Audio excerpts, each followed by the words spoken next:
বাংলাদেশে জাতীয় পতাকা অবমাননার অভিযোগে রাষ্ট্রদ্রোহ মামলায় বাংলাদেশ সম্মিলিত সনাতন জাগরণী জোটের মুখপাত্র চিন্ময় কৃষ্ণ দাস ব্রহ্মচারীর জামিন প্রশ্নে জারি করা হলো রুল শুনানির জন্য ধার্য করা হয়েছে। সুপ্রিম কোর্টের অবকাশ শেষে এই রুলের ওপর শুনানি হবে বলে জানিয়েছে চিন্ময় কৃষ্ণ দাসের আইনজীবী। রোববার আইনজীবী অপূর্ব কুমার ভট্টাচার্য জানান, গত 4 ফেব্রুয়ারি জামিন প্রশ্নে 2 সপ্তাহে রুল জারি করেছিলেন হাইকোর্ট। পরবর্তীতে এই রুল প্রস্তুত করা হয়। গত বুধবার 19 মার্চ হাইকোর্ট এই রুল শুনানির জন্য অবকাশকালীন ছুটির পর সময় ধার্য করেছেন। সাধারণত বুধবার রুল শুনানি হয়, সেই হিসেবে ছুটির পর প্রথম বুধবার 23 এপ্রিল এই রুল শুনানি হতে পারে।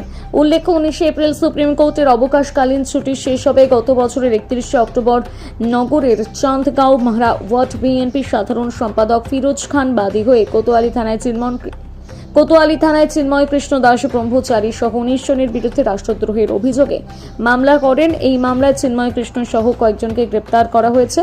এদিকে রাষ্ট্রদ্রোহ মামলায় গ্রেপ্তার চিন্ময় কৃষ্ণ দাসের জামিন নামঞ্জুর করে তার অনুসারীদের হট্টগোলের প্রেক্ষাপটে গত বছরের 26 নভেম্বর চট্টগ্রাম আদালত প্রসঙ্গে সংঘর্ষ হয়।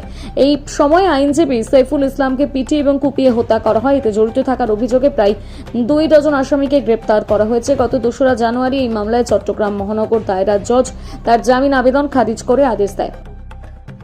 এরপর হাইকোর্টে জামিন চেয়ে আবেদন করা হয়। পরে 4 ফেব্রুয়ারি জাতীয় পতাকা অবমাননার অভিযোগে রাষ্ট্রদ্রোহ মামলায় চিন্ময় কৃষ্ণ দাস ব্রহ্মচারীকে কেন জামিন দেওয়া হবে না তা জানতে চেয়ে রুল জারি করে বিচারপতি মোহাম্মদ আতোয়ার রহমান এবং বিচারপতি মোহাম্মদ আলী রেজার হাইকোর্ট বেঞ্চ।